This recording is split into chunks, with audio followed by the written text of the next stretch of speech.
हमारे चैनल को सब्सक्राइब करें और बेल आइकन दबाएं।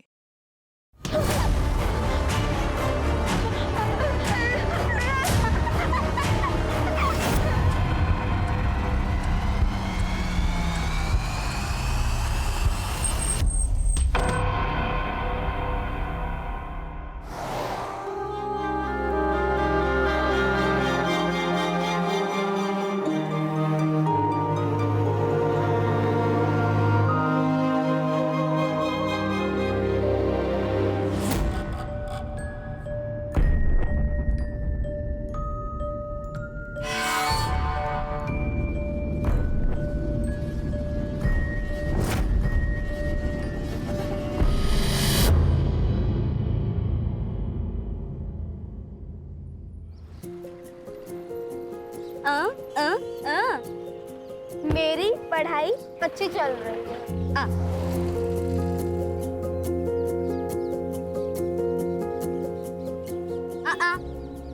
ताई प्लीज चॉकलेट खानी है।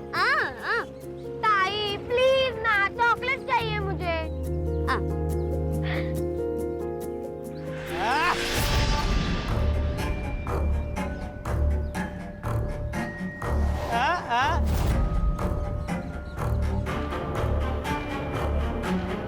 हाँ, सुन भी सकती, दोस्ती करेगी, दोस्ती। चल चल चल चल कौन हो तुम? मेरे ताई को छोड़ो, जाओ इधर से।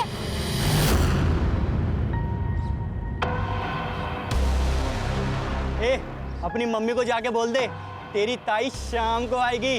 चल ताई, चल। ताई। खबरदार अगर इन लड़कियों के आसपास भी देखा मैंने तुम्हें तो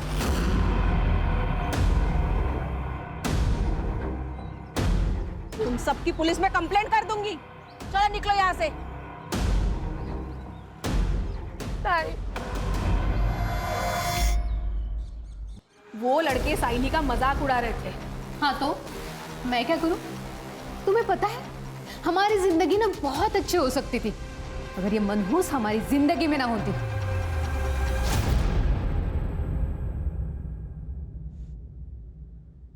तुझे क्या लगता है मैं कम परेशान हूं? कितना अच्छा होता अगर पैदा होते ही मर जाती या अपनी मां के साथ मर जाती।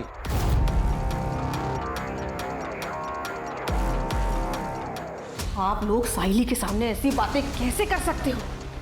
तुम्हारे घर में नहीं है ना, तब तुम ऐसे बढ़ बढ़ के बातें कर रही हो। अरे तुम्हें पता नहीं कितनी बड़ी बौद्रेशन है ये। ना कुछ सुनाई देता है ना कुछ बोल सकती है। देखो कैसे गाय की तरह दिन भर बस चरती रहती है। कैसे ना हमारी गलती हो गई, हमें ना इसे बोर्डिंग स्कूल में डाल देना चाहिए था। नहीं तो क्या है वो, हाँ, मूक बधिरों के स्कूल में डाल देना चाहिए था। हमारा पीठ तो छूटता कम से कम।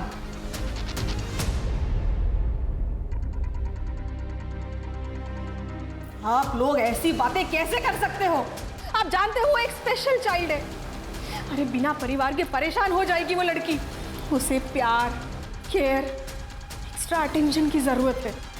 तो ये सब मिल जाएगा ना वहाँ पे बोर्डिंग स्कूल में। इसमें इतना हल्ला करने की क्या जरूरत है? तू जा एक गिलास पानी ले गया और चाय भी बनाना।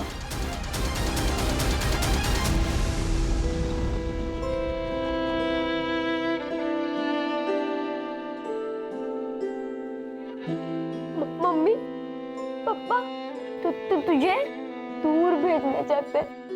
हाँ? हाँ? हाँ? हाँ? हाँ? हाँ?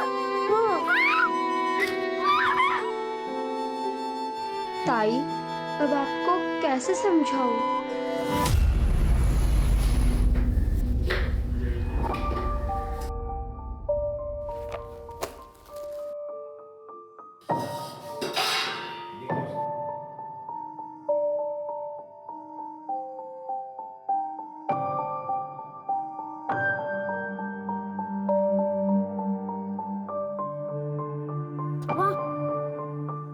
इतनी गरम खिचड़ी कैसे खाएंगे?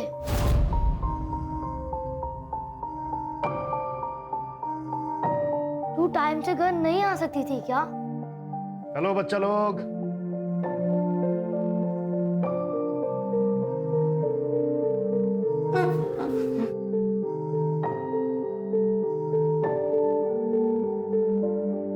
रोहिणी 3-4 घरों में झाड़ू, पोछा, कुटके का काम करती है ताकि उन पैसों से तुम्हें खिला पिला सके और स्कूल भेज सके। तो तुम्हें उसकी कदर करनी चाहिए, शिकायत नहीं।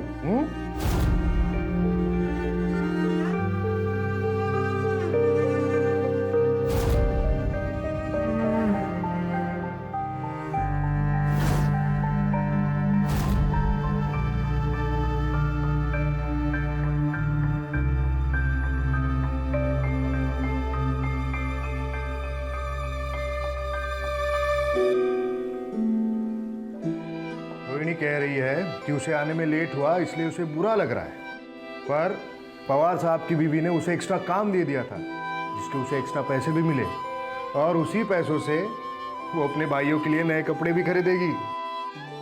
यस।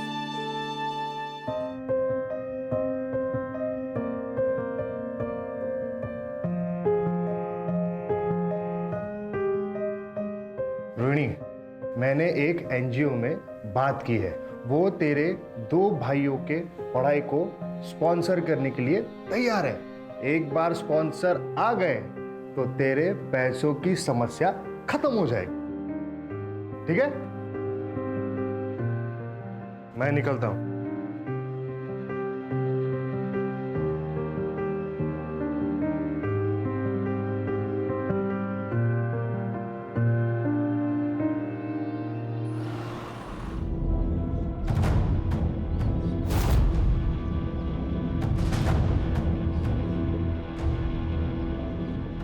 नमस्कार वहिनी.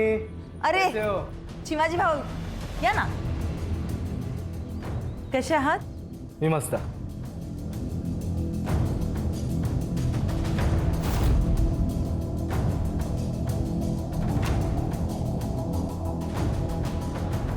तुम्ही बसा ना, चाय पानी घ्या, मैं इनको बुला के लेके आती हूँ. हो.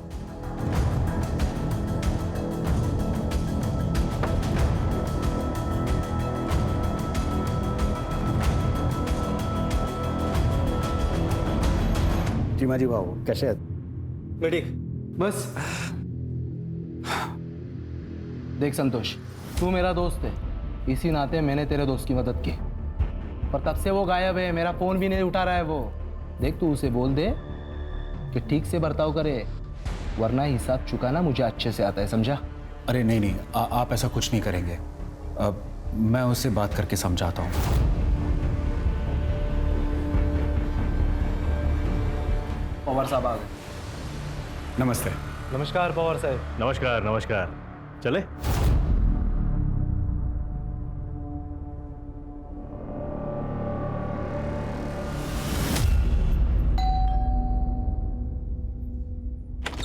अरे कापसे साहेब या कसे आहात तुम्ही? नमस्ते वहिनी, तुम्ही कसे आहेत? मस्त मस्त, बसा ना.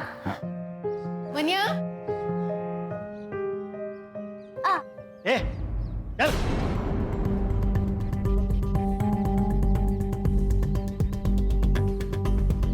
वो बता कैसा है? कैसा है तू?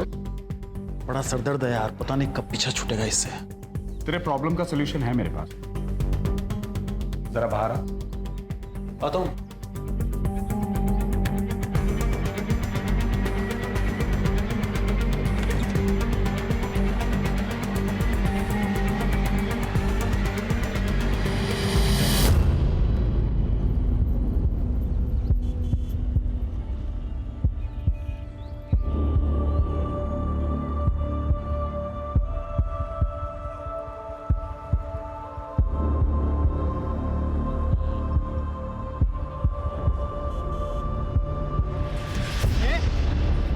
क्या समझती है अपने आप को? हाँ, उस दिन बहुत बनकर दिखा रही थी.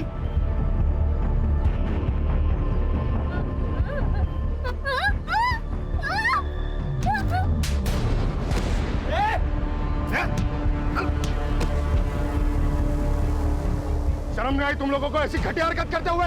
और आप लोग भी क्या क्या खड़े खड़े तमाशा देख रहे हैं? ठीक हो? चलो मैं तुम्हें घर छोड़ देता हूँ. तुम्हें कुछ नहीं होगा, कुछ नहीं होगा. देखिए, एक एनजीओ है सहारा, मैं वहीं पे काम करता हूँ. हम साइली को वहां भेज सकते हैं. वहाँ ऐसे स्पेशल बच्चों के लिए स्कूल भी है। वहाँ साइली साइन लैंग्वेज यानी इशारों की भाषा भी सीख पाएगी। देखिए, हमें ज्यादा समझाने की जरूरत नहीं है। और क्या ही कर लेगी वो पढ़ लिख कर? हाँ, इसका कोई फायदा नहीं है। हमें कहीं नहीं भेजना है उसे। देखिए, आप मुझे गलत समझ रही हैं। वहाँ उसका भविष्य। सर, आपने जो कुछ किया उसके लिए आपका बहुत बहुत धन्यवाद। आप प्लीज जाइए सर, प्लीज।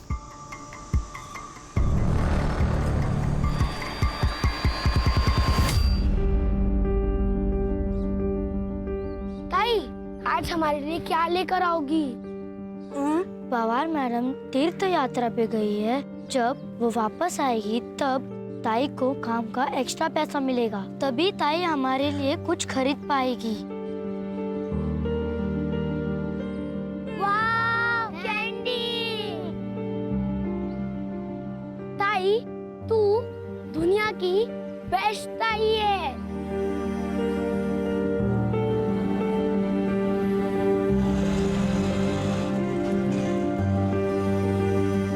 बाय दीदी। बाय दीदी।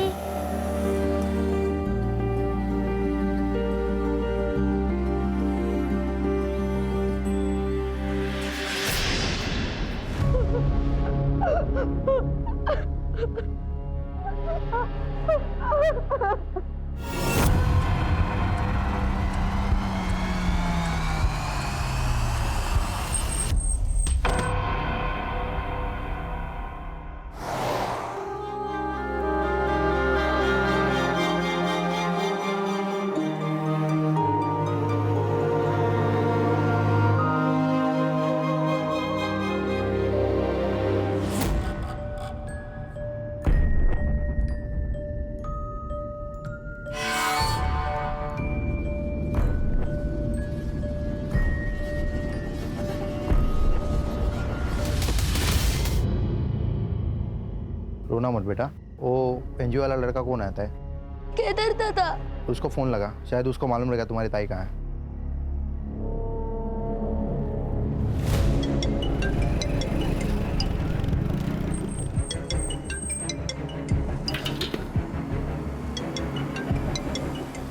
हेलो। हेलो केदार दादा, ताई काम से अब तक नहीं आई है। हमें बहुत डर लग रहा है। और मैं तो अभी पुणे के बाहर हूँ। अच्छा रुको, मैं जल्द से जल्द वहाँ आता हूँ, ठीक है? ठीक है। ये दोनों रोहिणी के भाई हैं और ये रोहिणी सुन बोल नहीं सकती है। जी। लेकिन तब तक इन दोनों का क्या? इनकी देखभाल कौन करेगा? सर, मैं ही इन्हें एनजीओ के ऑफिस में लाया था। मैं ही देखभाल करूंगा सर इनकी। ठीक है, आप लोग टेंशन मत लो, हम आपकी बहन को जल्दी से जल्दी ढूंढ देंगे, ठीक है? ये रोहिणी जहाँ जहाँ काम करती थी उन सभी घरों में जाके पता करो, और जहाँ रहती थी वहाँ भी जाके पता करो। Okay sir. यस रोहिणी कल काम पे आई नहीं थे साहब। अरे पवार साहब तो कुछ दिनों पहले कैंपेन चले गए, और मृदुला मैडम 2 दिन पहले ही वैष्णो देवी गई। उन लोगों ने सब रोहिणी को कॉल किया था। रोहिणी का भाई उसके लिए फ़ोन पे बात करता था, लेकिन रोहिणी के भाई ने भी फ़ोन नहीं उठाया साहब। रोहिणी बहुत मेहनती लड़की थी, काम भी बहुत अच्छा करती थी और अपने भाइयों से बहुत ज़्यादा प्यार भी करती। एक माँ की तरह संभाला उसने अपने भाइयों को।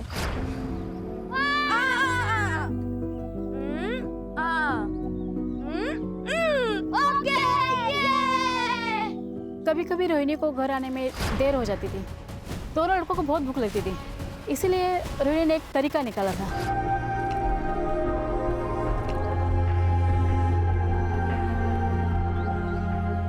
मतलब ये रोहिणी हर तरीके से परफेक्ट है, फिर भी कोई बॉयफ्रेंड या और कोई बात? नहीं, ऐसा कुछ नहीं था, लेकिन मुझे कभी कभी ऐसा लगता था कि रोहिणी और उस एनजीओ वाले लड़के केदार के बीच में कुछ तो चल रहा है। वो दोनों एक दूसरे को ऐसे देखते थे जैसे उन दोनों में प्यार हो। लेकिन किसी ने भी श्योरिटी के साथ ये नहीं कहा है कि केदार उसका बॉयफ्रेंड है, राइट? सर, फिर भी हमने केदार को क्वेश्चनिंग के लिए बुलाया है। वो सीसीटीवी का क्या हुआ? सर, बस्ती या उसके आसपास तो कोई सीसीटीवी नहीं है, लेकिन हाँ सर, बस्ती के बाहर एक मेडिकल शॉप है, वहाँ का फुटेज मिला है। ये देखिए सर, ये देखिए, ये देखिए सर, ये रोहिणी का रोज का रूट है। इसी रास्ते से वो हर रोज काम पर जाती है। सर, हम पवार के घर पे भी गए थे, उसके वॉचमैन से पूछताछ की, सीसीटीवी भी चेक किया, लेकिन रोहिणी उस दिन उसके घर नहीं पहुंची थी।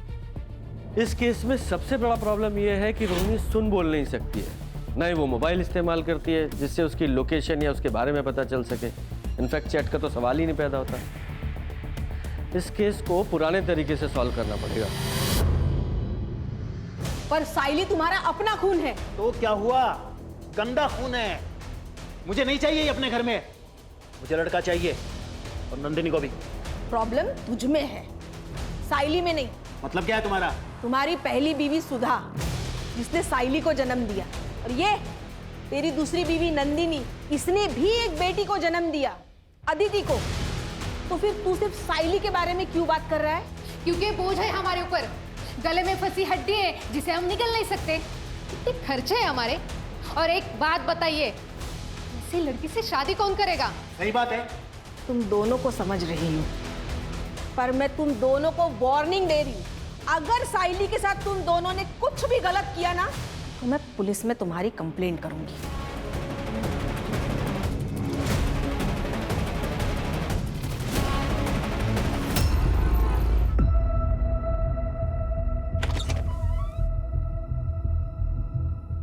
कहाँ है तेरा बाप?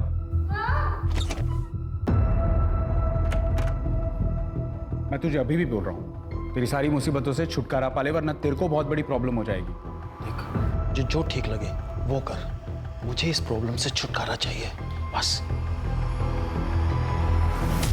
नहीं सर, मेरे और रोहिणी के बीच कोई रोमांटिक रिलेशन नहीं था। लेकिन पड़ोसियों ने तो तुम्हें रोहिणी का हाथ पकड़े हुए देखा था। सर, उन्हें कोई गलतफहमी हुई होगी। मैं तो बस उसे इमोशनल सपोर्ट देने की कोशिश कर रहा था, क्योंकि मुझे पता है सर, जो लोग बोल और सुन नहीं सकते वो खुद को दुनिया में अकेला महसूस करते हैं। अच्छा, भाई साहब तो बहुत होशियार है। क्या पीएचडी की है सब मामलों में? नहीं सर, एक्चुअली मेरे आई बाबा बोल और सुन नहीं सकते, मुख बधिर है, और अकेला ही होने के नाते मैंने बचपन से देखा है कि ऐसे लोगों को बहुत दिक्कत होती है। इसलिए सर मैंने बचपन में ही सोच लिया था कि मैं ऐसे लोगों के लिए कुछ करूँगा। इसलिए सर मैंने एनजीओ ज्वाइन किया। तो मैं रोहिणी को कैसे तकलीफ पहुँचा सकता हूँ सर? वो तो बहुत यकीन करती थी मुझ पर। भले ही मैंने पिछले 2 साल में कुछ खास नहीं किया उसके लिए, पर सर मेरी उस पर कभी गलत नज़र नहीं गई। Trust me sir. ठीक है, फिलहाल के लिए ट्रस्ट कर लेते हैं, जा सकते हो। लेकिन रोहिणी की अगर कोई खबर मिले तो तुरंत हमें बताना। Okay sir.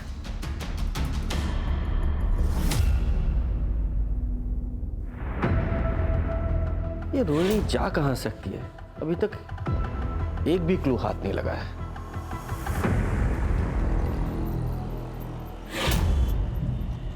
सॉरी, मुझे माफ कर दो। ये लो, तुम्हारे लिए। तुम्हें ये गुलाब और चाहिए? ये गुलाब वहां पर बहुत सारे हैं। चलें? चल आ, चल चल। ए, तू रुक क्यों गई? चल। अरे आगे मिलेगा, आगे चल। अरे रुक, सुन तो, अरे चल ना, सुन।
लगता है निकल गई हाथ से। आई नहीं, अभी तक नहीं आई। उसे ढूंढने के लिए जाओ ना। आई, तेरी बहन कोई छोटी बच्ची नहीं है, आ जाएगी वापस। वो रास्ता भटक गई तो? ये तो और अच्छी बात है। भगवान करे ऐसा ही हो।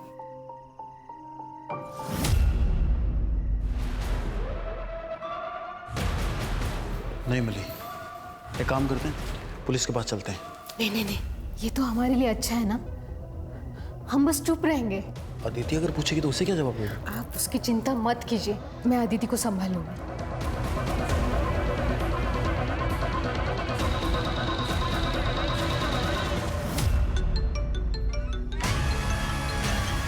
अदिति? हाँ अदिति बेटा। क्या आज दोपहर से ताई घर नहीं आई है और आई बाबा भी पुलिस के पास नहीं जा रहे हैं। प्लीज सत्या, ताई को ढूंढ दो।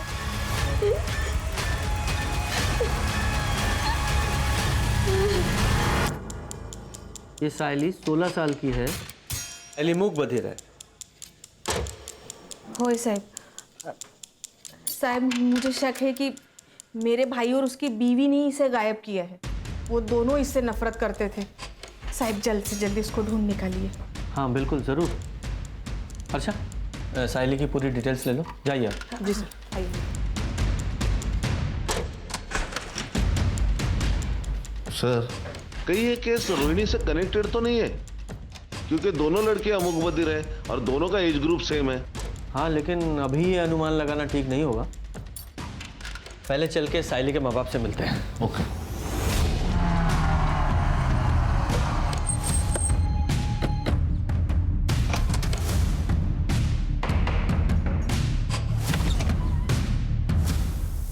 आप लोगों की मीटिंग मिसिंग है? हाँ सर, वो कल शाम से घर नहीं आई है। उसे ढूंढ दो, वो बहुत बोली है, बोल और सुन नहीं सकती। अदिति बेटा चल, तू अंदर चल, हम लोग बात कर रहे हैं ना। के शांत होइए। अब बेटा इधर आ। अरे सर, चिंता की ऐसी कोई बात नहीं है। वो मेरी बहन के यहाँ गई होगी सर, हम उसको फोन करने वाले ही थे। ओ भाई साहब, आपके बहन ने ही थाने में कंप्लेंट लिखवाई है। सुन लिया? अब सीधे सीधे बताइए पूरी बात क्या है, वरना सीधे पुलिस स्टेशन में ले जाके बंद कर दूंगा। और तुम्हारी बहन ने सब कुछ बताया हमें। ये सच है कि मैं साइली को यहाँ से दूर बोर्डिंग स्कूल में भेजना चाहता था, लेकिन इसका मतलब ये थोड़ी है कि उसके गायब होने में मेरा हाथ है सर। अच्छा, उसे कोई परेशान कर रहा था? हाँ, वो लड़का है ना मंदार। अपनी मम्मी को जाके बोल दे तेरी ताई शाम को आएगी। चल ताई, चल। ताई को आते ने एक बार मदद की थी और एक बार केदार दादा ने भी। ये केदार एनजीओ में काम करता है वही ना? ताई को तो उसने ऐसे ही बताया था कि वो एनजीओ में काम करता है। ठीक है बेटा, आपकी दीदी को हम जल्दी ढूंढ देंगे। हैं? बच्ची का ख्याल रखना। खान, ये साइली के माँ बाप की कुंडली निकालो और खासकर इस मनिया की, और ये मंदार, उसकी भी इंफॉर्मेशन निकालो। Okay sir. सुधा तो देवी थी देवी, साइली उसी के ऊपर गई है। बहुत ही प्यारी और हंसमुख बच्ची है। सर मन्या कोई सीधा साधा या शरीफ आदमी नहीं था, धंधे में नुकसान करा के बैठा था और लोगों से कर्जे भी ले रखे थे। मुझे तो अदिति और साइली की बॉन्डिंग देख के बहुत जलन होती थी। ऐसा लगता था मेरी भी कोई बहन होनी चाहिए। इतना प्यार था वो दोनों में। कल रात को मैंने साइली को एक लड़के के साथ जाते हुए देखा, मंदार नाम है उसका। तो मंदार का फोन बंद आ रहा है? हाँ सर, और ये मंदार उसके घर पर भी नहीं। उसके पेरेंट्स ने कहा 1 हफ्ते से गायब है। 1 हफ्ते से लड़का गायब है और माँ बाप को चिंता ही नहीं है कि कहाँ चला गया। सर, उसके पेरेंट्स ने कहा कि उनका लड़का आवारा है, दोस्तों के साथ कई दिनों तो गायब रहता है। सर मैं एनजीओ गई थी रोहिणी के भाइयों के बारे में पता करने, तो ये एनजीओ तो 2 दिन पहले ही बंद हो चुका है और दोनों भाई भी गायब है और ये केदार वो भी गायब है। इस केस में हमारे पास 2 सस्पेक्ट हैं और दोनों ही मिसिंग हैं। सर, जंगल में एक डेड बॉडी मिली है।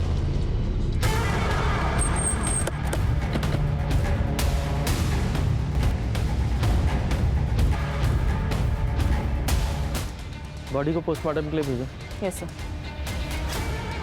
हाँ, अगर ये दोनों केस कनेक्टेड है तो साइली भी खतरे में है।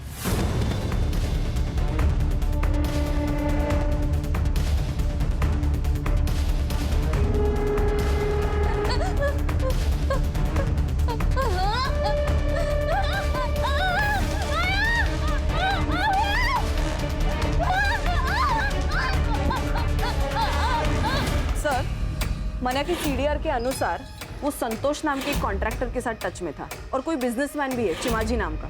इन सबसे बात करनी पड़ेगी, हो सकता है कोई जानकारी हासिल हो। जी सर।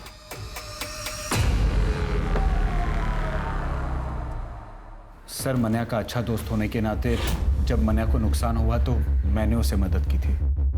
चीमा जी से मैंने उसे 25 लाख रुपए दिलवाए थे। गलती हुई जो मैंने उसे लोन दिया, इंटरेस्ट तो मिला नहीं, उल्टा मेरा पैसा लटक गया। सर मैंने गारंटी ली थी, मैं बहुत प्रेशर में आ गया था, इसलिए मैं बार बार उसे कॉल करता था और मिलता था और उसे बोलता था पैसे दे दे पैसे दे दे।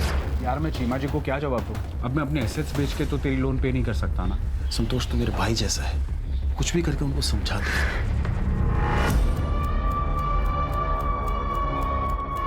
खान, इन लोगों के पास मोटिव तो है साइली को उठाने का, ताकि मनिया पैसे वापस कर सके। नजर रखना इन दोनों पे। सर, ये केदार का फोन अभी अभी स्विच ऑन हुआ है हाईवे के पास। चलो। ये मोबाइल कहाँ से मिला? सब रास्ते में गिरा हुआ था, मैंने उठा लिया। चलो दिखाओ वो जगह। सब यहाँ मिला हुआ था।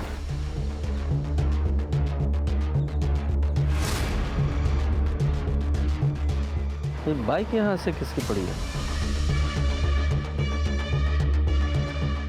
सर ये देखिए, यहाँ खून गिरा है।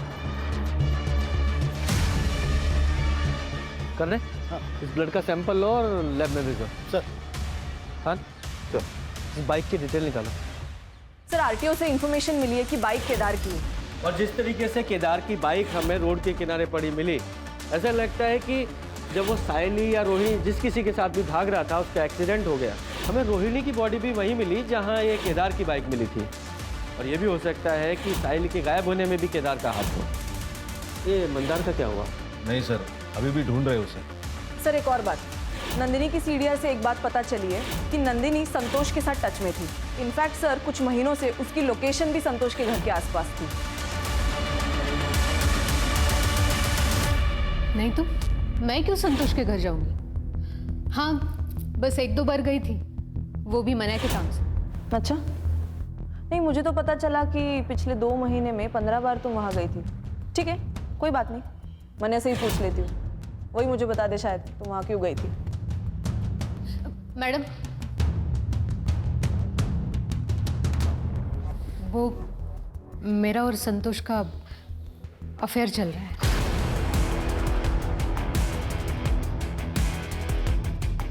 मने और मैं हमेशा से एक बेटा चाहते थे। इनके खानदान में कभी कभार ही बेटे होते हैं। मनिया के बड़े भाई जो औरंगाबाद में रहते हैं, उनकी भी 3 लड़कियां हैं, लेकिन संतोष के 2 बेटे हैं जो बोर्डिंग स्कूल में पढ़ते हैं, और उसका बड़ा भाई, उसे भी 2 बेटे हैं। मैं मनिया को बेटी का गिफ्ट देना चाहती थी, बस इसके लिए मैंने संतोष के साथ अफेयर शुरू किया। इसके अलावा मुझे संतोष से कोई लेना देना नहीं। विचित्र बात है ना कि पति को लड़का गिफ्ट करना है तो पति के दोस्त के साथ ही अफेयर कर डाला। वाह, कमाल है। सर नेक्स्ट लेवल की पतिव्रता है। ये डेली सोप के सीरियल के लिए नया सब्जेक्ट मिल गया। सर रोहिणी की पीएम रिपोर्ट। रोहिणी की मौत हुई है 19 नवंबर को रात को 10 से 12 बजे के बीच। रोहिणी 2 हफ्ते प्रेग्नेंट थी, तो ये प्रेगनेंसी तो नहीं उसकी मौत का कारण? पॉसिबल है। सर केदार के बारे में इंफॉर्मेशन मिली, वो सिटी हॉस्पिटल में एडमिट है। पिछले हफ्ते उसका एक्सीडेंट हुआ था, फ्रैक्चर भी है। और एक बात सर, एक बाइक के पास जो ब्लड स्टेन मिले थे वो केदार के। एनजीओ तो बंद हो गया है सर, क्योंकि वहाँ की लीज खत्म हो गई थी और ओनर ने उसे रिन्यू करने से मना कर दिया था, क्योंकि किसी बिल्डर से उसे उस ज़मीन के लिए अच्छे ऑफर मिल रहे थे। इसलिए रातों रात सर एनजीओ बंद कर दिया गया। रोहिणी के दोनों भाई कहाँ हैं? सर एनजीओ को टेम्पररी बेसिस पे पुणे शिफ्ट कर दिया गया है। तुषार और तन्मय सर दोनों वहीं पे हैं। मैं पुणे जा ही रहा था कि हाईवे पे मेरा एक्सीडेंट हो गया।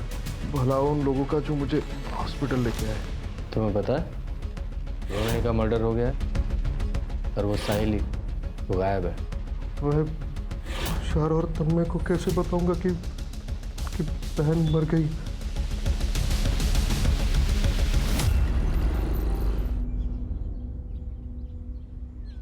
आलिस, हो कैसा रहा सफर? बहुत अच्छा। रोहिणी कहाँ है? आज आई नहीं क्या?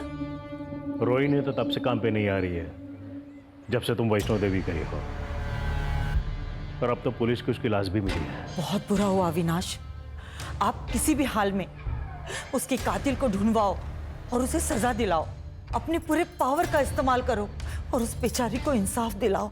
पुलिस जांच कर रही है, एक बार उसे पकड़ ले, फिर मैं पूरी कोशिश करूंगा उसे जल्द से जल्द सजा दिलाने की। सर केदार सच बोल रहा था। पुणे पुलिस ने भी कंफर्म किया है कि एनजीओ टेम्पररी बेसिस के लिए वहां शिफ्ट हो गया और रोहिणी के दोनों भाई तुषार और तन्मय भी वहीं पर थे। Thank God.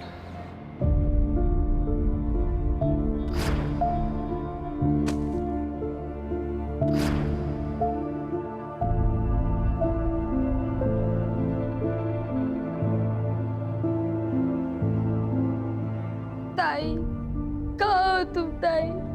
जल्दी वापस आओ ना। सर ये मंदार का फोन मार्केट में बंद हुआ था। ये मंदार के फोन में 2 सिम कार्ड थे, जिसमें से एक सिम कार्ड हमें उसके घर से मिला था।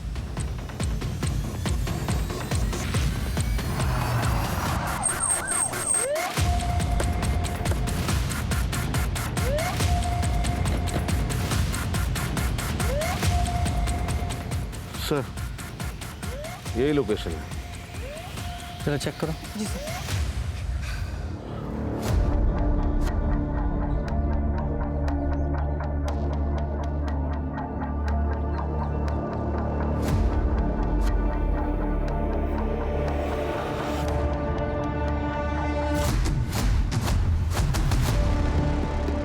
सर ईयरिंग है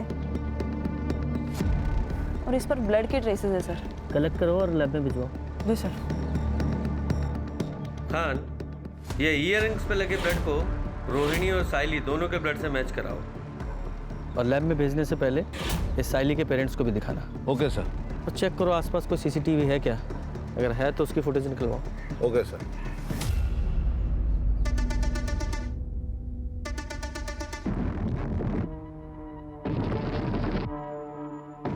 ये तो मेरे ताई के हैं। आप उन्हें लेके नहीं आए?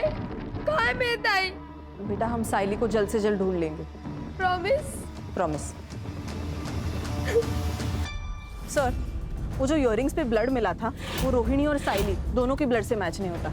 और हाँ सर, वो जो ब्लड हमें रास्ते पर मिला था उसके आसपास का सीसीटीवी हमने चेक किया तो उसमें एक गाड़ी नजर आ रही है जिसमें एक लड़की लेटी हुई है। उसका चेहरा तो क्लियरली दिख नहीं रहा और सर गाड़ी का नंबर भी क्लियरली नहीं दिख रहा।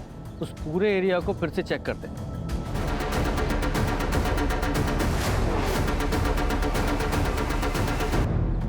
ताला बंद है।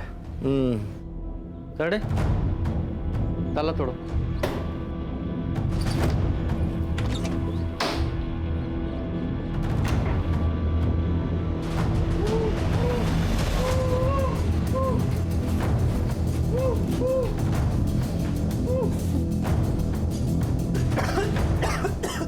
अच्छा पानी दो।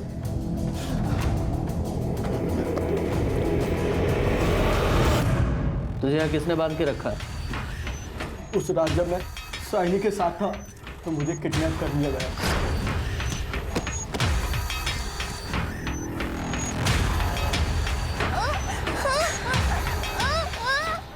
छोड़ इसको! छोड़ इसको! छोड़!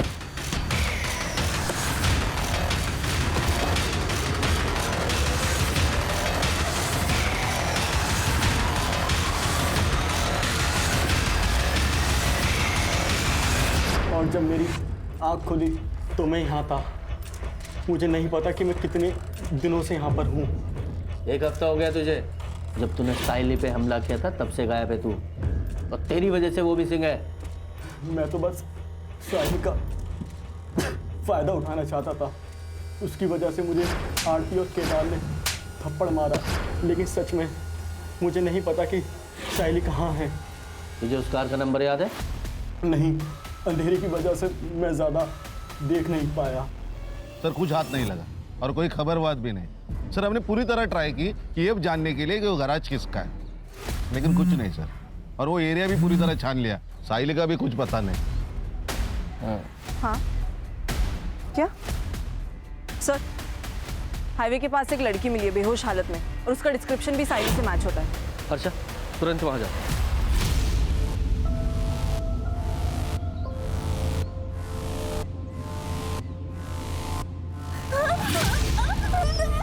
बेटा डरो मत, हम पुलिस है। क्या हुआ तुम्हारे साथ? बताओ।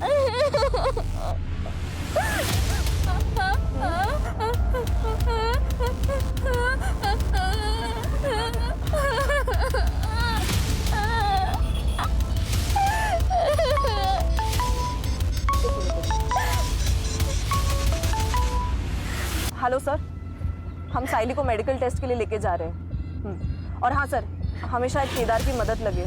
ये क्या कह रही है कुछ समझ नहीं आ रहा सर। Yes sir. केदार। हाँ सर। सवाल पूछो जरा। Yes sir.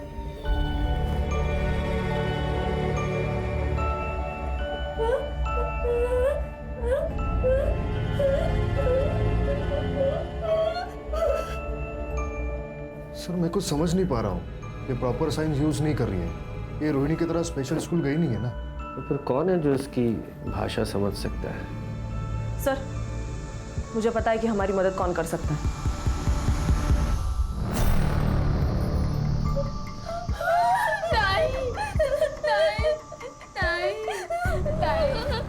अदिति, देखो बेटा, तुम हमारी मदद करोगी? तुम्हारी ताई क्या कहना चाह रही है हमें बताओगी प्लीज? ताकि हम उसके असली गुनहगारों को पकड़ सके। पूछो उसे क्या हुआ था। क्या हुआ था? ताई कह रही है कि वो एक छोटी सी गंदी सी जगह पे थी, वहाँ बहुत अंधेरा था और एक चारपाई थी और वहाँ 3 आदमी थे। बाद में क्या हुआ? वो 3 आदमी ताई के साथ बहुत गंदा काम करते थे और कल उस चौथे आदमी ने ताई को छोड़ दिया और कहा भाग जाओ। ताई भागी भागी बहुत भागी और भागते भागते बेहोश हो गई। बेटा जरा अपनी ताई से पूछो कि उस चौथे आदमी का चेहरा याद है क्या? उसका स्केच बनवा सकती है? तुम उस चौथे आदमी का स्केच बनवा सकती हो?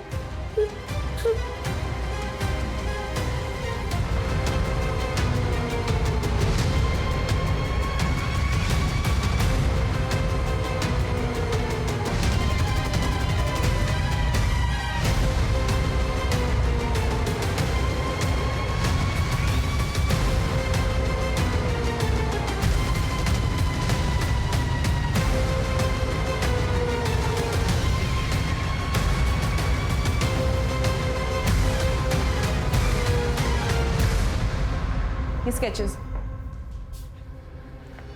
ये संतोष कापसे, चिमाजी गांवकर, अविनाश पवार और ये चौथा आदमी सर। बबलू, ये संतोष का ड्राइवर कम सर्वेंट। इन चारों को उठा के लाओ अभी के अभी। तुम चारों खुद से बोलना शुरू करोगे या हम अपने तरीके से को बुलवाएं? बोलो। और फिर एक दिन पवार साहब ने हमें एक मूक बधिर लड़की रोहिणी के बारे में बताया था। और सबसे बड़ी बात, वो किसी को बता भी नहीं सकते कि हमने उसके साथ क्या किया है। सर बबलू मेरे भरोसे का ड्राइवर कम नौकर है। उसने रोहिणी को पवार साहब के घर जाने से पहले ही किडनैप कर लिया।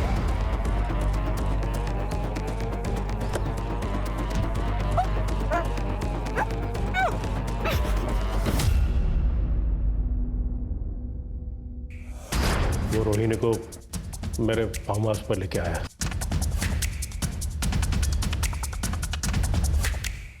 अब हमें ऐसी लड़की चाहिए थी, तभी संतोष ने हमें साइली के बारे में बताया। और जब ये बबलू साइली को किडनैप कर रहा था तो मंदार ने उसे देख लिया। मैंने तो सब साहब लोगों के ऊपर ही छोड़ दिया था कि क्या करना है। सर हम मंदार को मारने ही वाले थे कि आप सब उस तक पहुंच गए, इसलिए हम सब डर गए और साइली को छोड़ दिया। सर हमें लगा कि वो मूक बधिर है, किसी को क्या बताएगी। और उसी मूक बधिर लड़की ने तुम चारों हैवानों के चेहरे हमारे सामने ला दिए। रोहिणी के साथ क्या किया? सर हम रोहिणी से थक गए थे, फिर किसी ने हमें रोहिणी को मारने का ऑफर दिया। किसने ऑफर दिया? हाँ, मैंने ही अपने ड्राइवर की मदद से रोहिणी को मारने का ऑफर दिया था, क्योंकि मुझे मूक बधिर लड़कियों से सख्त नफरत है। उस रात जब बबलू रोहिणी को लेके निकला, तब मैं भी अपने ड्राइवर एकनाथ के साथ शहर के बाहर उसका इंतजार कर रही थी।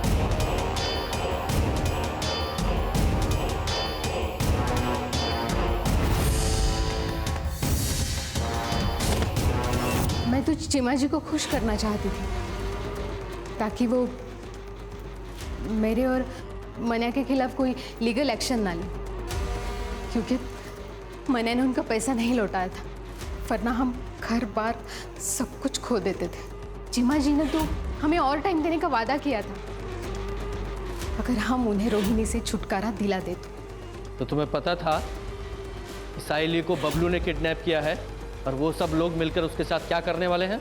मुझे बस इतना पता था कि साइली का हमारी जिंदगी से जाना हमारे लिए सबसे अच्छी बात है।